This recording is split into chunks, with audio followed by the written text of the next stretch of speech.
Hai guys, apakah kalian mengerti apa itu sistem imun?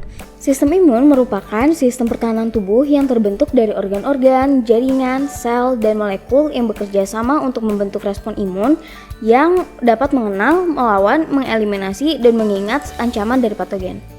Sistem imun terbagi menjadi dua, yaitu respon imun innate dan respon imun adaptif. Innate immune system atau sistem imun bawaan yang terdiri dari sel-sel yang tidak spesifik, tidak dapat membedakan antara tipe antigen, dan prosesnya itu sangatlah cepat, mulai dari menit hingga beberapa jam. Innate immune system ini terdiri dari chemical barriers, contohnya itu pH asam pada lambung. Kemudian ada physical barriers, yaitu ada epitelium pada kulit ataupun mukosa pencernaan. Kemudian ada respon imun adaptif yang sifatnya itu lebih spesifik karena memiliki reseptor yang bisa membedakan antara satu patogen dengan patogen yang lainnya, tetapi membutuhkan waktu sampai berminggu-minggu. Sistem ini memiliki memori imunologis. Sel yang telah teraktivasi akan melakukan clonal expansion, dan jika bertemu dengan patogen yang sama, ia akan menanggapi dengan respon yang lebih kuat dan lebih cepat. Jika patogen telah dihancurkan, akan terjadi clonal deletion. Sebagian clonal expansion-nya itu akan mati, sebagian tetap hidup dan menyimpan memori imun yang akan digunakan saat patogen tersebut muncul kembali. Saat terjadi respon imun, neutrofil dari bone marrow akan melakukan fagositosis saat ada patogen di sekitarnya. Dengan dua cara, yaitu menggunakan cytoplasmic granules atau oxidative burst. Cytoplasmic granules akan fusi dengan fagosom membentuk fagolysosom. Granulnya dapat mengakibatkan pH fagolysosom sangat asam sehingga akan membunuh sekitar 2% dari patogen. Kemudian akan terjadi oxidative burst, di mana neutrofil memproduksi banyak molekul oksigen yang sangat reaktif. Contohnya hidrogen peroksida yang dapat menghancurkan protein dan asam nukleot neutrofil beserta patogen. Lalu ada eosinofil dan basofil yang jauh lebih jarang terjadi. Keduanya mengandung histamin dan melawan parasit besar, juga menyebabkan inflamasi dan alergi. Kemudian terdapat monosit, makrofag, dan sel dendritik yang merupakan sel fagositik.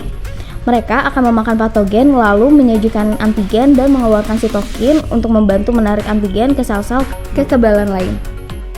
Sedangkan monosit hanya akan bersirkulasi bebas dalam darah dan akan bermigrasi ke jaringan. Sel-sel dendritik ini menghubungkan sistem imun bawaan dan adaptif dengan bergerak melalui getah bening ke kelenjar getah bening terdekat, dan mereka akan menyajikan antigen ke sel T. Sel penyaji antigen yaitu sel dendritik, makrofag, dan monosit sifatnya fagositik untuk antigen. Ini sebagai kendaraan menuju lymph node.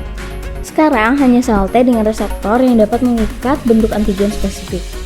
APC memberikan antigen ke molekul MHC lalu berikatan dengan reseptor sel T. Di sisi lain, lymphoid progenitor menjadi lymphoid cell yang bisa keluar masuk jaringan dan aliran darah. Terdiri dari NK sel yang berperan dalam respon imun ini, serta sel B dan sel T dalam respon imun adaptif. NK sel membunuh sel target dengan mengeluarkan cytotoxic granule berisi molekul yang mengakibatkan sel target apoptosis atau membentuk lubang pada sel target. Sel B seperti sel T juga memiliki reseptor spesifik di permukaan untuk mengakibatkan bentuk antigen yang spesifik. Perbedaan utama sel B, mereka tidak butuh antigen untuk disajikan pada MHC, tetapi bisa dengan mudah mengikat antigen, maka akan langsung difagosit dan disajikan karena mereka juga sebagai sel penyaji.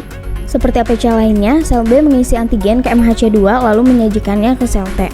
Ketika sel T diaktifkan, ini membantu sel B matang menjadi sel plasma mengeluarkan banyak antibodi dan membutuhkan waktu beberapa minggu. Antibodi atau imunoglobulin memiliki spesifisitas antigen yang sama persis dengan sel B tempat mereka berasal.